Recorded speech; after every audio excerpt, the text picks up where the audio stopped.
Being a business owner is a lot like being a parent. At first, you think this is going to be amazing. And then the next thing you know, you are broke, you are sleep deprived, and you are cleaning up metaphorical poop. Today, I'm going to be breaking down the 5 mistakes that I've made in my first 2 years of business ownership so that you can hopefully avoid these same mistakes in your business. These are the things that have cost me time, money, sanity, and a little bit of hair so that you don't have to make these same mistakes. Let's start with number 5. This is not being intentional with my time. As a business owner, you're basically going to be spending your time doing 3 different things. You're either going to be working on your business, you're going to be working in your business, or you're not going to be working at all. And the truth of the matter is, I've had way too many days in the last 2 years where I get to the end of the day and I go, what the heck did I do today? Now, it's not to say that I was in that third bucket of just sitting around not working. I was busy, but doing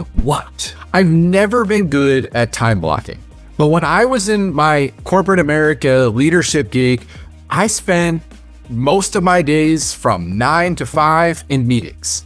And so coming to small business land where I wasn't, stacked up with meetings from the start of my day to the end of my day, where I was forced into doing, my productive work time at very specific intervals, I really struggle with being able to dedicate, specific blocks to doing different tasks. And especially when it comes to reading a lot of books that I have a lot of respect for and have taught me so many things, like They Ask You Answer by Marcus Sheridan, Story Brand by Donald Miller, Traction by Gino Wickman, which for the record, I run my business on EOS. But one thing that I have personally really struggled with is that so many of these books are written from a perspective of how to be able to move forward in a larger business where you already have resources at your disposal.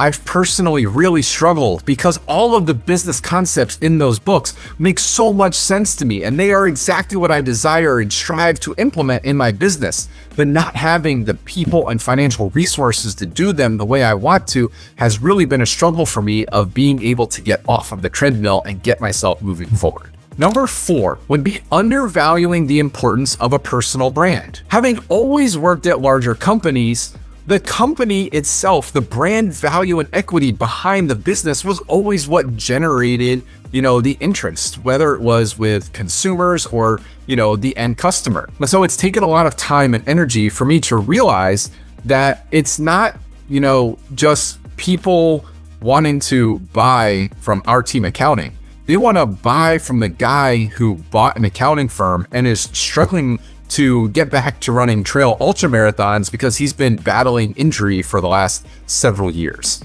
And being able to get comfortable telling more of my story about what we're dealing with, what we're going through, the wins, the successes that both I personally and that we're having in the business are really critical to building that rapport with clients. And that's something that I have, really struggled to learn for the first 2 years, and am now really struggling to break out of my shell and get a lot more comfortable. And it's exactly the reason why I'm making this video here today. Number 3 is avoiding hard conversations. I have given too many people too many chances. And this is something that I've never had an issue with when I was in my corporate roles. When it wasn't my business, these weren't my problems, or I did not perceive them to be that way.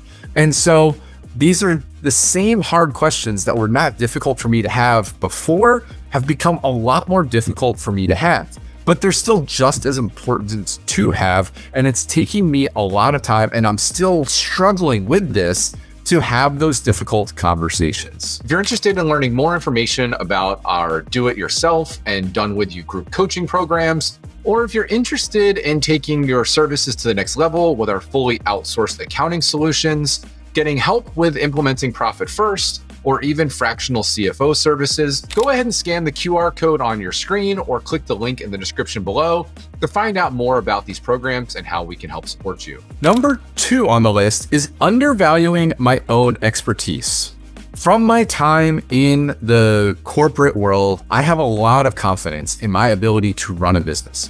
I have a lot of confidence in my ability to run a team. That being said, I don't know anything about how to do small business marketing. I don't know anything about being able to build this personal brand that I'm learning is so critical and important to establishing, a rapport with the ideal type of clients that we want to bring in, with the ideal type of team members that we want to be able to recruit into our business. I spent way too long trying to stick a round peg into a square hole. I wasn't spending enough time on the right people at the right times in order to help me grow the company. A long time ago, I read from, I think, Gary Vaynerchuk, that so many people go into roles and they're kind of taught this message of you need to focus, building on the skills and the things that, you're not good at. He calls complete BS on that. And he says, no, you should be delegating those tasks. You should get other people to do those tasks so that you can focus on the things that you are really, really good at.